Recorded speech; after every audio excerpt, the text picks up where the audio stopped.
2023년 7월 학평 물리학원 19번 문제를 지금부터 풀어볼게요.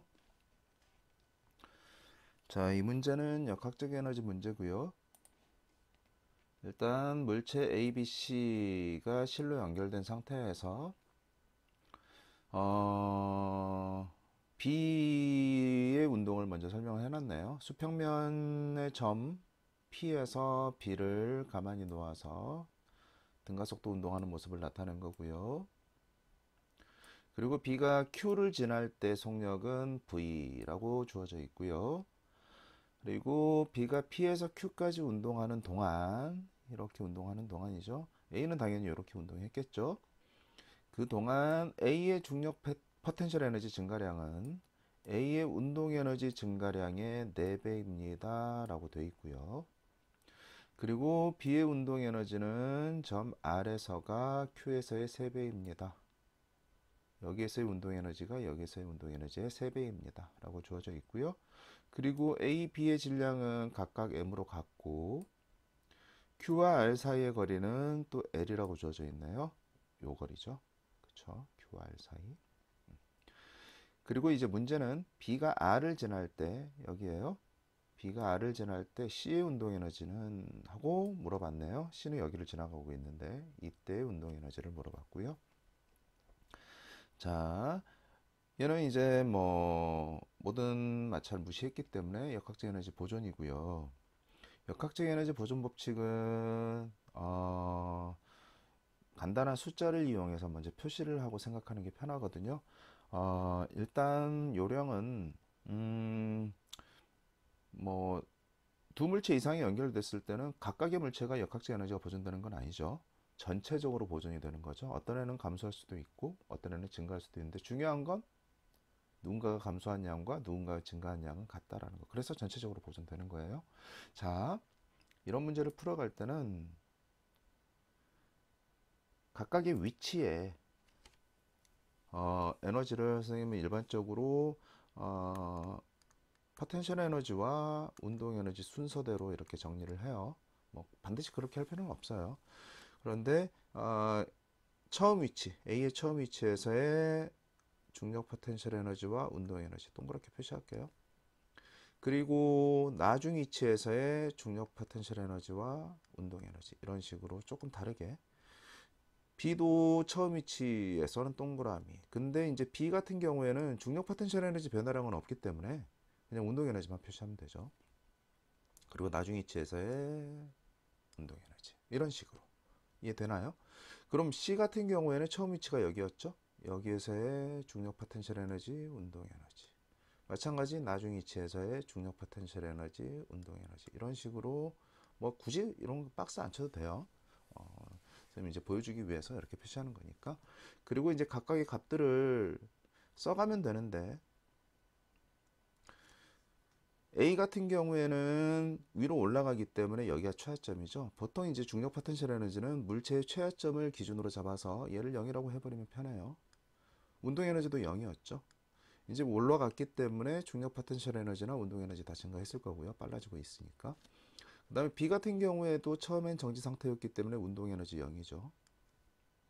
C의 경우에도 운동 에너지는 0인데 중력 포텐셜 에너지는 일단 최하점은 0이지만 일단 우리가 요만큼 그러니까 B가 P에서 Q까지 가는 동안만 먼저 생각할 거기 때문에 여기를 최하점이라고 하면 이게 0이다. 처음 위치에서는 요거보다 높은 위치이기 때문에 중력 포텐셜 에너지가 존재했다. 이렇게 우리가 이제 설정을 해버리면 일단은 편해요. 그리고 이제 문제 조건에서 이 동안에 B가 P에서 Q까지 가는 동안에 A의 중력 포텐셜 에너지 증가량이 운동 에너지 증가량의 4배니까 운동 에너지 너 1 증가했으면 중력 포텐셜 에너지 너는 4 증가했다. 이렇게 1, 4라고 써버리는 게 편해요. 그리고 이제 B의 경우에도 A와 질량이 같죠. 같기 때문에 속력도 지금 현재 상황에서는 같으니까 당연히 B의 운동 에너지도 1이라는 걸 금방 알 수 있고요. 여기까지 됐나요?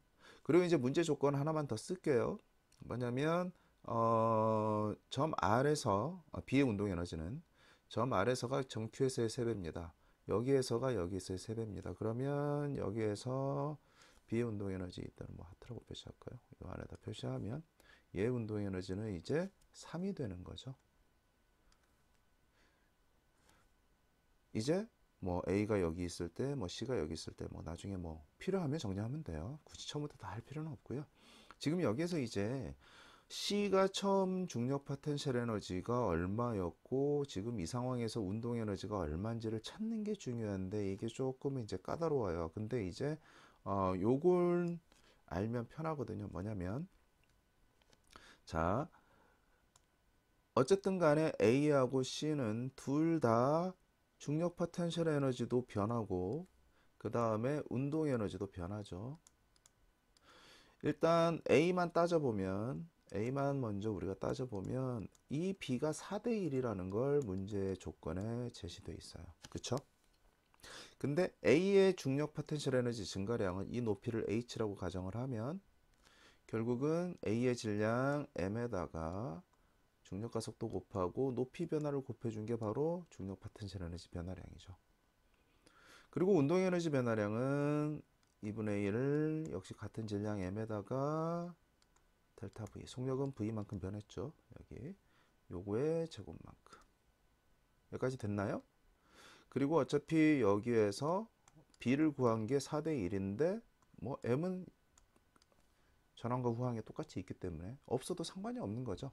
뭐 G는 상수, 2분의 1도 상수이기 때문에 결국은 델타 H와 델타 V의 제곱의 B가 4대 1입니다. 물론 이제 G를 곱해주고 2분의 1을 곱해줬기 때문에 그런 값이 나왔는데 중요한 건 상수는 다 지워버리고 생각해도 결국 높이 변화와 속도 변화의 제곱이 4대 1입니다. 간단하게 이렇게 비교할 수 있어요. 그럼 C의 질량을 우리가 대M이라고 가정을 하면 C는 대MG, 얘도 높이 변화는 당연히 똑같이 델타 H죠. 마찬가지 운동 에너지도 2분의 1 대M에다가 속력은 이 순간의 속력은 결국 BA와 다 같기 때문에 얘도 델타 V의 제곱이죠. 얘도 우리가 비교를 하려고 하는데 대M은 각 항에 똑같이 있기 때문에 없어지면 결국은 얘랑 얘는 같은 거죠. 결국 얘도 4대 1이라는 걸 금방 알 수가 있어요. A만 이 B가 4대 1이 아니라 변화량이죠. 변화량. 델타 E와 EP와 델타 EK 얘가 4대 1이면 얘도 마찬가지 4대 1입니다. 이게 무슨 말이냐면 C의 나중 운동 에너지를 예를 들어서 2라고 하면 C의 처음 중력 포텐셜 에너지는 4, 2였습니다. 그래서 중력 포텐셜 에너지는 요거에서 0으로 줄어들어서 4, 2만큼 변하고 운동 에너지는 0에서 2로 2만큼 증가했습니다. 4대 1입니다. 그래서 미지수를 줄일 수가 있는 거죠. 여기까지 이해되나요? 자, 이제 바로 역학적 에너지 보존 법칙을 이용해서 자, 이 세 물체 A, B, C 전체적으로 지금 B가 P에서 Q까지 이동하는 동안만 생각할 거예요. 그러면 그 동안 역학적 에너지는 보존돼야 되는데 그게 바로 동그란 값들의 총합이랑 세모로 표시되어 있는 총합들이 같습니다. 그 얘기예요. 그럼 동그란 것들의 총합은 4, 2가 4, 2밖에 없죠. C가 가지고 있던 중력 포텐셜 에너지 얘랑 세모들의 총합은 4, 1, 6에다가 2를 더한 거죠. 여기까지 이해되나요?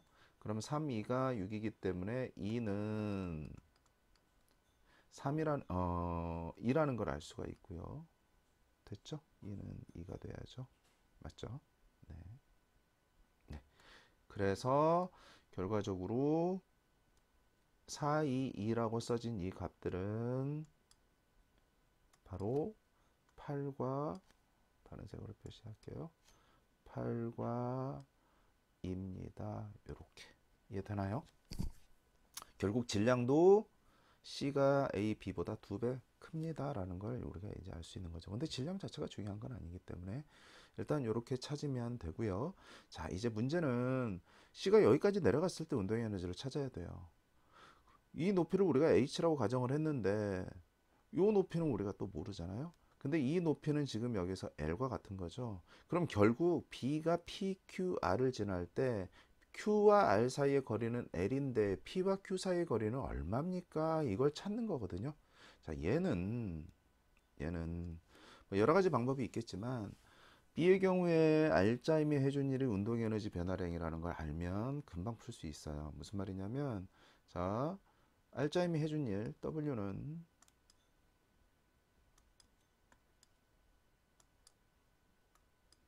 자, W는 바로 운동에너지 변화량인데 B의 경우만 생각하면 돼요.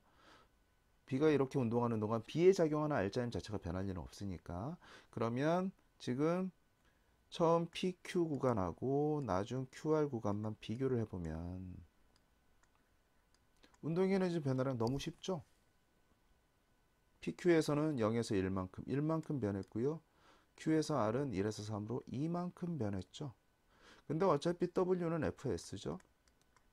여기서 F가 알짜임이고 알짜임이 상수니까 결국 이동한 거리가 1대2라는 걸 금방 알 수 있죠. 그래서 이에 해당하는 게 바로 문제에서 L이라고 주어진 거거든요. 얘가 바로 L이라고 주어져 있으니까 1에 해당하는 건 2분의 L이 되겠죠. 이해되나요? 아, 그럼 처음 이 높이는 2분의 L에 해당합니다. 그 얘기죠. 자, 이것만 알면 돼요. 왜 그러느냐? 결국 C 같은 경우에는 중력 포텐셜 에너지가 2분의 L만큼 이동할 때 8만큼 줄어들었으니까 그러면 L만큼 이동할 때는 16만큼 줄어들어야 돼서 이때는 마이너스 16이 되는데 굳이 이 값이 중요하지는 않아요. 그럼 운동 에너지는 얼마가 되느냐? 운동 에너지는 중력 포텐셜 에너지가 줄어든 거와 운동 에너지가 증가하는 거는 항상 4대 2를 만족을 해야 되기 때문에 얘는 2에서 4만큼 증가를 한 6이 돼야 돼요. 이해되나요? 중력 포텐셜 에너지가 여기에서 16만큼 줄어들었으면 운동 에너지는 여기에서 여기까지 요거의 크기는 4대 1이니까 4만큼 증가를 해야 됩니다. 그 얘기예요. 그래서 6.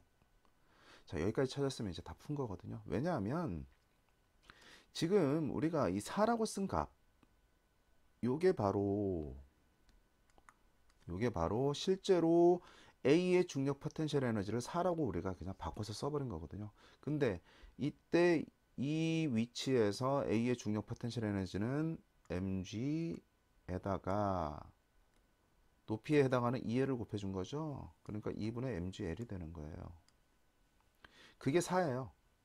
그럼 6에 해당하는 걸 지금 이 mgl을 이용해서 표시하는 게 문제거든요. 그러면 당연히 이 6에 해당하는 거는 요 값 2분의 mgl에 2대 3이죠? 4대 6. 그러니까 여기에 2분의 3을 곱한 값이 바로 6에 해당하는 값이 되는 거죠. 그래서 결과적으로 4분의 3mgl이라는 걸 찾을 수 있어요. 처음부터 계산하지 말고요. 이런 식으로 정리를 해 가면 역학적 에너지 복잡한 문제들도 쉽게 풀려요. 그래서 정답은 1번이 되겠습니다.